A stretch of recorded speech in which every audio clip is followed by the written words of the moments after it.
with me. Her face was cold and flat, as was her voice, but her logic was sound. Seven and Lotus looked at each other. 7 plus 4 plus 8 was 19. 1 plus 9 was 10, and 1 plus 0 is 1. The first problem was solved. Ace spoke up. What about me? Isn't that obvious? Wasn't one of the teams just complaining that they didn't have a 1? You mean I should join Santa's team? Clover nodded. Clover nodded. Clover nodded, her face still cold and emotionless. Her attitude and posture could not have been more different than the energetic girl of only a few hours before. No one seems ready to contradict her. Her response was understandable, given the horrible situation in which she had found herself. But even so, I understand. I go through door 6 then. If we do as Clover suggested, we can all pass through a numbered door. No one will be left behind. This seems to be the most reasonable solution. 3, 6 plus 5 plus 1, 15. 1 plus 5 equals 6. Clover's pretty clever. Lotus, 7? What do you guys think? I don't have a problem with it. Me either. Alright, then we're good to go. At last, Junpei and the other 6 had managed to separate themselves into 2 teams. Clover? I keep saying Clever and it's Clover. Clover, 7 and Lotus headed to the A deck, where door 1 was, near the main staircase. Junpei, June, Ace, and Santa, however, took the elevator to E deck. And Firi has to burp. That was a pathetic burp and kind of painful. Still a little bit on my throat. That's better. You're welcome, guys. You're very welcome. The ride to E deck was a silent one. Alright, let's go. Santa's word jolted them to action, and they stepped out of the elevator into a long, straight hallway.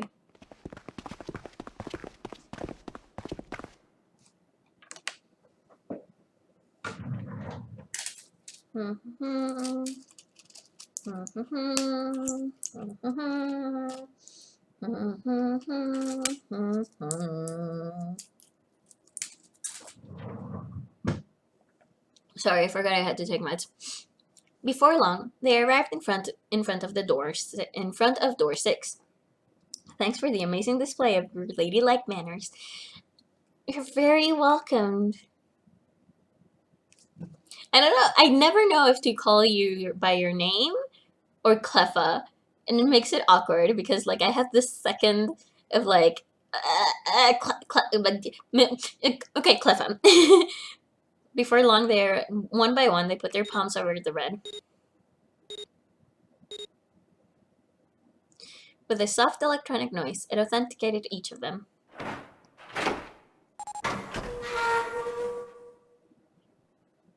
The door opened, and all at once, the 4 of them leapt through it. Fortunately, the dead was located easily enough. Okay, I will still have that split moment second as to I don't know if I should call you Mike, Miguel, Miguel, or Cleffa. This one had been placed quite close to the door they entered through. They gathered around it quickly and hurriedly placed their palms on it for authentication one by one.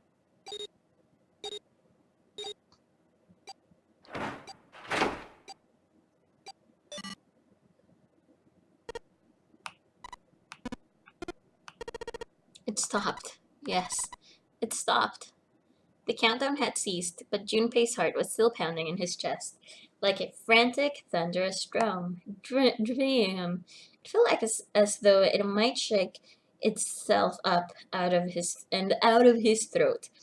When will SecretFiri be able to learn how to read? We don't know. Find out next time. Whenever this freaking thing airs. So right now, no, SecretFiri still doesn't know how to read properly. He'd been through the doors 3 times before, but repetition had not dulled the experience. He was not anxious to find it dulled, however.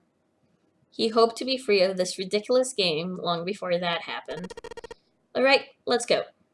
With that attempt at good humor, Junpei took a deep breath and began to walk.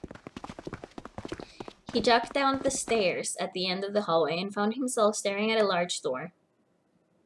It was heavy. It was a heavy thing, made of iron, and more than a little threatening. He took hold of the bar that served as its doorknob and shoved it down.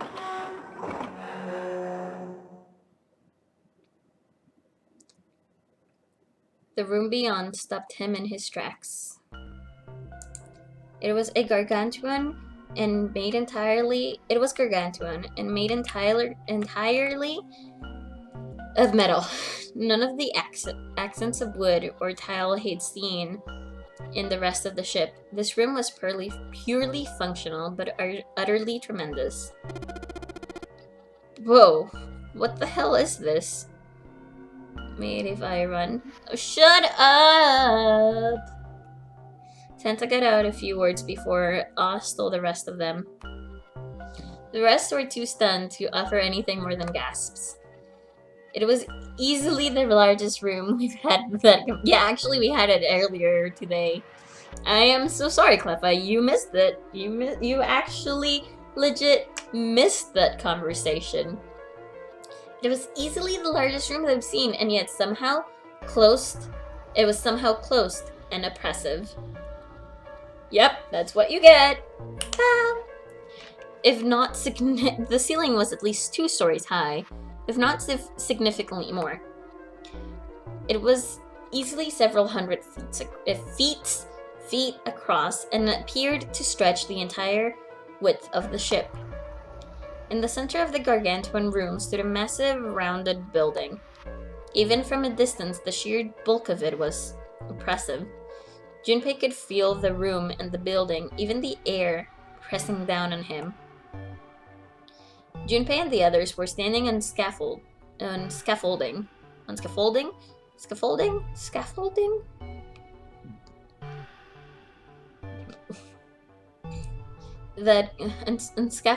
crisscrossed the whole area. The proper term was catwalk. Junpei thought, although that didn't seem particularly important. Alright, let's head downstairs. Nearby was a long iron staircase that made its way, eventually, to the floor beneath them. They moved around toward the opposite side of the massive building, following the catwalk. I remember the old Let's Play Pokemon in which Madrai mocks you for the way you say iron. He always mocks me for that, though.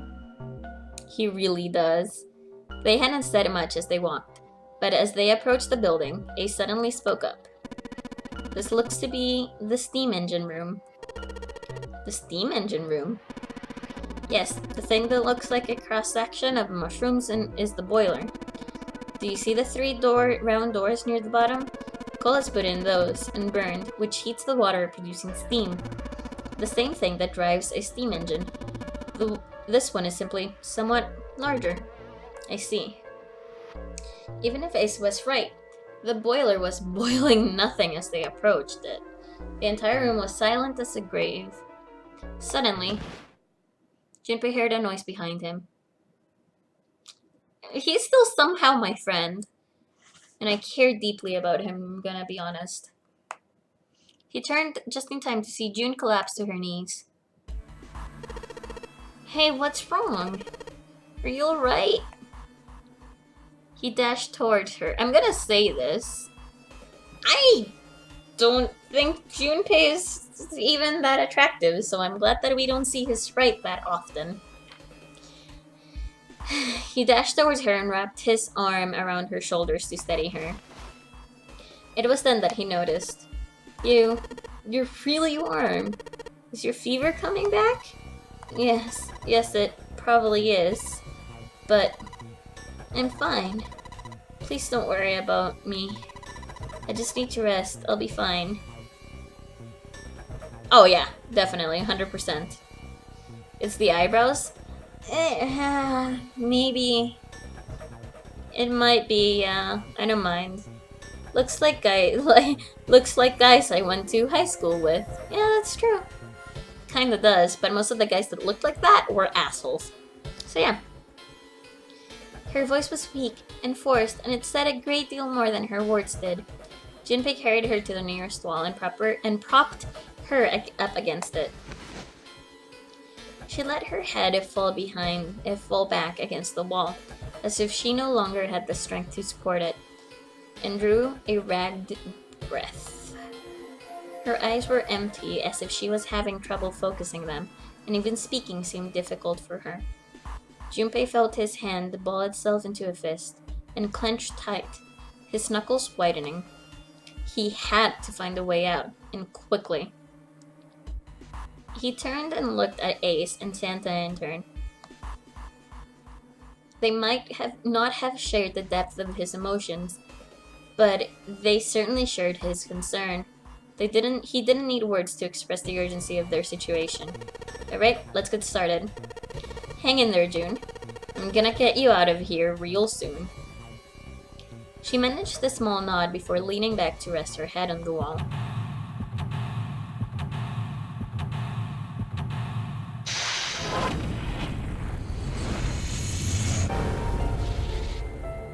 I was gonna say something, but I don't remember anymore. I do remember that this area is actually quite short. So I think we're gonna finish it. And then, you know, stream on Thursday. Hopefully even longer stream. Even though today was pretty long. But still, we haven't even finished one ending, and that actually worries me a little bit. I mean, we're actually very close to one ending, so maybe we could start the other ending next week.